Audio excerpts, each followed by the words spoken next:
France, if not always free from flightiness, if now and then off like a rocket for an airy wheel in the clouds, M. Michelet, with natural politeness, never forgets that he has left a large audience waiting for him on earth, and gazing upwards in anxiety for his return. Return, therefore, he does. But history, though clear of certain temptations in one direction, has separate dangers of its own.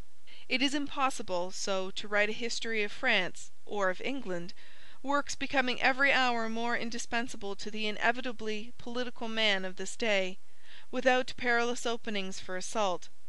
If I, for instance, on the part of England, should happen to turn my labours into that channel, and, on the model of Lord Percy, going to Chevy Chase, "a vow to God should make my pleasure in the Michelet woods 3 summer days to take," probably from simple delirium I might hunt M.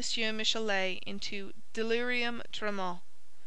Two strong angels stand by the side of history, whether French history or English, as heraldic supporters: the angel of research on the left hand, that must read millions of dusty parchments and of pages blotted with lies; the angel of meditation on the right hand, that must cleanse these lying records with fire, even as of old the draperies of asbestos were cleansed, and must quicken them into regenerated life.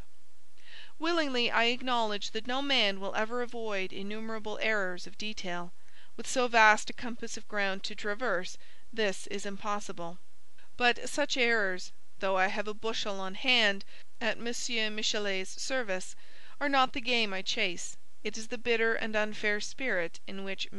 Michelet writes against England. Even that, after all, is but my secondary object. The real one is Joanna, the Pucelle d'Orléans, for herself. I am not going to write the history of La Pucelle. To do this, or even circumstantially to report the history of her persecution and bitter death, of her struggle with false witnesses and with ensnaring judges, it would be necessary to have before us all the documents, and therefore the collection only now forthcoming in Paris. But my purpose is narrower. There have been great thinkers, disdaining the careless judgments of contemporaries, who have thrown themselves boldly on the judgment of a far posterity, that should have had time to review, to ponder, to compare. There have been great actors on the stage of tragic humanity that might, with the same depth of confidence, have appealed from the levity of compatriot friends, too heartless for the sublime interest of their story, and too impatient for the labour of sifting its perplexities, to the magnanimity and justice of enemies. To this class belongs the Maid of Arc. The Romans were too faithful to the ideal of grandeur in themselves not to relent, after a generation or two, before the grandeur of Hannibal. Mithridates, a more doubtful person, yet merely for the magic perseverance of his indomitable malice, won from the same Romans the only real honour that ever he received on earth. And we English have ever shown the same homage to stubborn enmity. To work unflinchingly for the ruin of England, to say through life, by word and by deed, delenda et Anglia victrix, that one purpose of malice, faithfully pursued, has quartered some people upon our national funds of homage as by a perpetual annuity. Better than an inheritance of service rendered to England herself has sometimes proved the most insane hatred to England. Hyder Ali, even his far inferior son Tippoo, and Napoleon, have all benefited by this disposition amongst ourselves to exaggerate the merit of diabolical enmity. Not one of these men was ever capable, in a solitary instance, of praising an enemy. What do you say to that, reader? And yet in their behalf we consent to forget, not their crimes only, but, which is worse, their hideous bigotry and anti-magnanimous egotism, for nationality it was not. Suffren and some half-dozen of other French nautical heroes, because rightly they did us all the mischief they could, which was really great, are names justly reverenced in England. On the same principle, La Pucelle d'Orléans, the victorious enemy of England, has been destined to receive her deepest commemoration from the magnanimous justice of Englishmen. Joanna, as we in England should call her, but according to her own statement, Jeanne, or as M. Michelet asserts, Jeanne d'Arc, was born at Domremy, a village on the marshes of Lorraine and Champagne, and dependent upon the town of Vaucouleurs. [Footnote: Jean. M. Michelet asserts that there was a mystical meaning in that era in calling a child Jean. It implied a secret commendation of a child, if not a dedication, to St. John the Evangelist, the beloved disciple, the apostle of love and mysterious visions. But really, as the name was so exceedingly common, few people will detect a mystery in calling a boy by the name of Jack, though it does seem mysterious to call a girl Jack. It may be less so in France, where a beautiful practice has always prevailed of giving to a boy his mother's name, preceded and strengthened by a male name, as Charles Anne and Victor Victoire. In cases where a mother's memory has been unusually dear to a son, this vocal memento of her, locked into the circle of his own name, gives to it the tenderness of a testamentary relic or a funeral ring. I presume, therefore, that La Pucelle must have borne the baptismal names of Jean, the latter with no reference to so sublime a person as St. John, but simply to some relative. I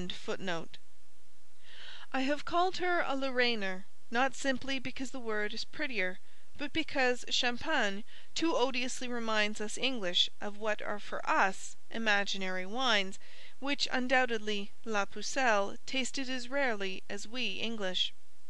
We English, because the Champagne of London is chiefly grown in Devonshire; La Pucelle, because the Champagne of Champagne never by any chance flowed into the fountain of Domremy, from which only she drank. M. Michelet will have her to be a Champenoise, and for no better reason than that she took after her father, who happened to be a Champenoise.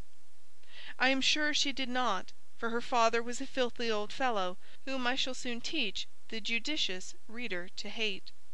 But, says M. Michelet, arguing the case physiologically, "she had none of the Lorrainian asperity." No, it seems she had only "the gentleness of Champagne, its simplicity mingled with sense and acuteness, as you find it in Joinville." All these things she had, and she was worth 1,000 Joinvilles, meaning either the prince so-called or the fine old crusader. But still, though I loved Joanna dearly, I cannot shut my eyes entirely to the Lorraine element of asperity in her nature. No, really now, she must have had a shade of that, though very slightly developed, a mere sucon, as French cooks express it in speaking of cayenne pepper, when she caused so many of our English throats to be cut. But could she do less? No, I always say so. But still you never saw a person kill even a trout with a perfectly champagne face of gentleness and simplicity, though often, no doubt, with considerable acuteness. All your cooks and butchers wear a Lorraine cast of expression. These disputes, however, turn on refinements too nice. Domremy stood upon the frontiers, and, like other frontiers, produced a mixed race representing the sea and the Trans. A river, it is true, formed the boundary line at this point, the river Meuse, and that, in old days, might have divided the populations. But in these days it did not. There were bridges, there were ferries, and weddings crossed from the right bank to the left. Here lay two great roads, not so much for travellers, that were few, as for armies, that were too many by half.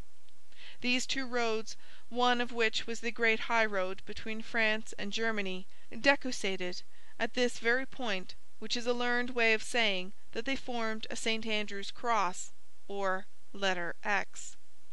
I hope the compositor will choose a good large X, in which case the point of intersection, the locus of conflux for these four diverging arms, will finish the reader's geographical education, by showing him to a hair's breadth where it was that Domremy stood. These roads,